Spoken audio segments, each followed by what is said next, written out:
अस्सलाम वालेकुम।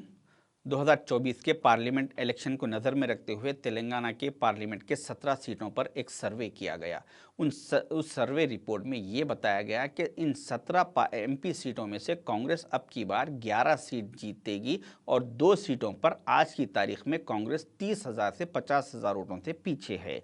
अगर आने वाले 3 से 4 महीने में कांग्रेस इन 30,000 से 50,000 वोटों पर इन 2 सीटों को भी कवर कर लेगी तो टोटल कांग्रेस 13 सीट तेलंगाना में एमपी के जीत पाएगी। मगर आप ये समझ रहे होंगे कि तेलंगाना में अभी कांग्रेस के सिर्फ 3 एमपीज है, 3 से 13 पर कैसे पहुंचेगी कांग्रेस। तो आप पिछले तेलंगाना का असेंबली इलेक्शन का रिकॉर्ड चेक कर लीजिए, जहां पर कांग्रेस इलेक्शन से पहले सिर्फ 4 एमएलए थे, इलेक्शन के बाद 64 एमएलए कामयाब हुए। तो जिस तरह से 4 से 64 पे एमएलए पहुंच सकते हैं, तो एमपीज 3 से 13 पर पहुंचना ये भी पॉसिबल है। तो अभी जो 2 सीट पर कांग्रेस जहां पर 30,000 से 50,000 वोटों से पीछे है, उसमें से एक सीट आप हैरत करेंगे कि हैदराबाद पार्लियामेंट है। हैदराबाद पार्लियामेंट में सिर्फ कांग्रेस अभी एमआईएम से 30,000 से 50,000 वोटों से पीछे है। मगर आप यहां पर यही समझेंगे कि नहीं नहीं, ये तो पॉसिबल नहीं है।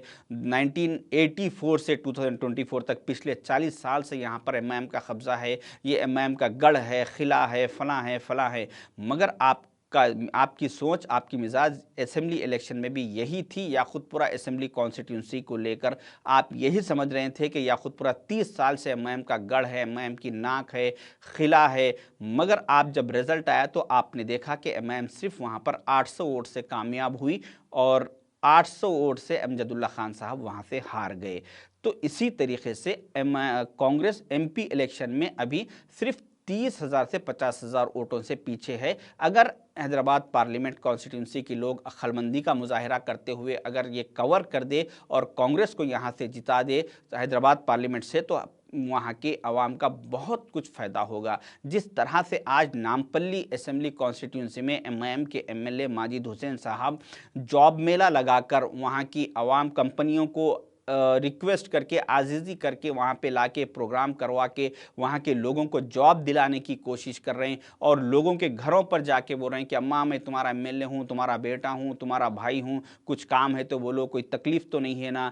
तो ये बोलने की, ये कामा करने की वजह सिर्फ एक ही है कि वहाँ पे एक फिरोज़ खान साहब जैसी शख्सियत एक मजबूत अपोजिशन के तौर पर है। इस वजह से वहाँ के लोगों की एमआईएम की तरफ से खिदमत करने की कोशिश की जा रही है। वही जॉब मेला एमआईएम की तरफ से चंद्रानगुट्टा कॉन्स्टिट्यूंसी में नहीं लगाया जाता, वही जॉब मेला बहादुरपुरे में, चार मीनार में, कारवान में नहीं लगाया जाता, क्योंकि वहाँ की आवाम अभी सो रही है। इसी तरीके से याकुतपुरा कॉन्स्टिट्यूंसी में कल तक जहां पर चबूतरा मशीन के तहत जो बच्चे रातों में चबूतरों पर बैठा करते थे, तो वहां की पुलिस बच्चों को लटों से मार के लेके जाके पीएसओ में बिठा दिया करती थी। आज उसी याकुतपुरे में, उसी चबूतरों पर और वही बच्चों को के साथ रात में 12 से 1 बजे वहाँ के एमआईएम के एमएलए साहब आके चबूतरे पे बैठते हैं और लोगों से कहते हैं कि अगर आप लोगों को कुछ भी तकलीफ है तो आप लोग मुझे बताइए, मेरा ये पर्सनल नंबर है, आप रखिए, मैं आपके प्रॉब्लम सॉर्ट आउट करूँगा। वही पर्सनल एमएलए का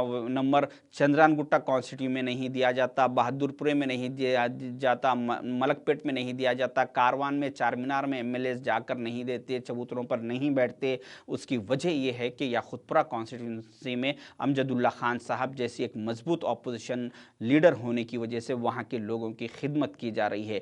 तो इसीलिए मेरी आप लोगों से रिक्वेस्ट है कि एक बार आप लोग ये डिसाइड कर ले कि अब की बार हम एमपी में कांग्रेस को जिताएंगे और एमआईएम को हराएंगे। उससे होगा फ़ायदा ये कि अगर मई के महीने में इलेक्शन हुआ 2024 के और जून के महीने में रिजल्ट आ गया कि कांग्रेस वहां से कामयाब हो गई, तो आप लोग मेरी बात नोट करके रख लीजिए, रिकॉर्ड करके रख लीजिए कि उसके बाद से जुलाई के महीने से कांग्रेस 2029 का इलेक्शन जीतने के लिए आप लोगों के दरमियान आ जाएगी। कांग्रेस का एमपी आप लोगों के साथ रहेगा, वहां पे डेवलपमेंट करने की कोशिश करेगा, दुनिया बहुत कुछ करने की कोशिश करेगा। और वही जो एमआईएम के एमपी साहब जो थे, जो 40 साल से वहां पर उनके गढ़ था, मगर जो अगर जून में वो हार गए मई के महीने में, तो उसके बाद वो आप लोगों के दरमियान आ जाएंगे, एक्स एमपी, सारे एमएलए, एमआईएम के सारे एमएलए, सारे कॉरपोरेटर, सारे इब्तदाई सदर्स, सारे आप लोगों के दरमियान आके आप लोगों की खिदमत करने की कोशिश करेंगे,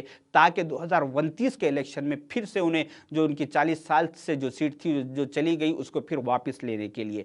तो मेरा एक पर्सनल मैं एक अंदाज़ा बता रहा हूँ कि शायद के, क्योंकि ओवैसी फैमिली एक हिंदुस्तान की एक अमीर तरीन फैमिलियों में से है, शायद कि वो लोग अगर एक बार हार गए तो उसके बाद वो लोग उनके जो हॉस्पिटल्स है, जैसा कि ओवैसी हॉस्पिटल और असरा हॉस्पिटल, मैं समझता हूं कि ये हैदराबाद पार्लियामेंट के वोटर्स के लिए कंप्लीटली फ्री कर दिया जाएगा, ताकि 2029 का इलेक्शन जीता जा सके। सारे इनके जितने कॉलेजेस है वो हैदराबाद पार्लियामेंट के वोटर्स के लिए फ्री कर दिए जाएंगे तालीम, ताकि वो 2029 का इलेक्शन जीते। जितने इनके दारुसलाम बैंक के ब्रांचेस है उन तमाम ब्रांचेसों में बगैर सूद के लोन दिया जाएगा हैदराबाद के वोटर्स को, ताकि वो फिर दोबारा से 2029 में इलेक्शन एमपी का जीत सके।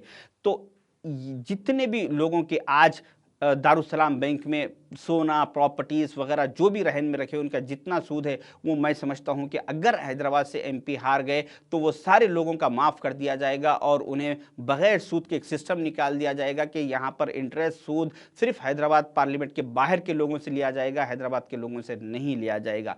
तो इससे सिर्फ आप लोगों का फ़ायदा होगा। इसीलिए मेरी आप लोगों से रिक्वेस्ट है कि जिस तरह से आज सारे हैदराबाद पार्लियामेंट के लोग, चाहे हिंदू, मुस्लिम, क्रिश्चियन, सिख हो, सारे लोग ये एक बार तय कर ले कि अब के हम हमारा वोट खराब नहीं करेंगे, ना कोई बीजेपी को वोट देगा, ना कोई टीआरएस को वोट देगा, सिर्फ अब के हम सारे लोग मिलके एक कांग्रेस को वोट देंगे और कांग्रेस को हैदराबाद पार्लियामेंट से जिताएंगे, तो उससे आप लोगों का ही फायदा होने वाला है। अगर ऐसा हो गया, अगर सारे लोग एकजुट होकर कांग्रेस को जिताए, तो आज जिस तरह से हैदराबाद पार्लियामेंट में 4 मीनार है, कल 4 चांद लग जाएंगे हैदराबाद पार्लियामेंट को। मगर खासकर मैं बहादुरपुरा, खासकर मैं गोशा महल कॉन्स्टिट्यूंसी के लोगों से कहना चाहूँगा कि आप लोगों के आपके एमएलए की बातों में मत आइए। वो नहीं चाहेगा कि असदुद्दीन अवैसी साहब हारे, एमआईएम हारे, वो नहीं चाहेगा, इसलिए वो आप लोगों के वोट को डिवाइड करने के लिए आप लोगों को बीजेपी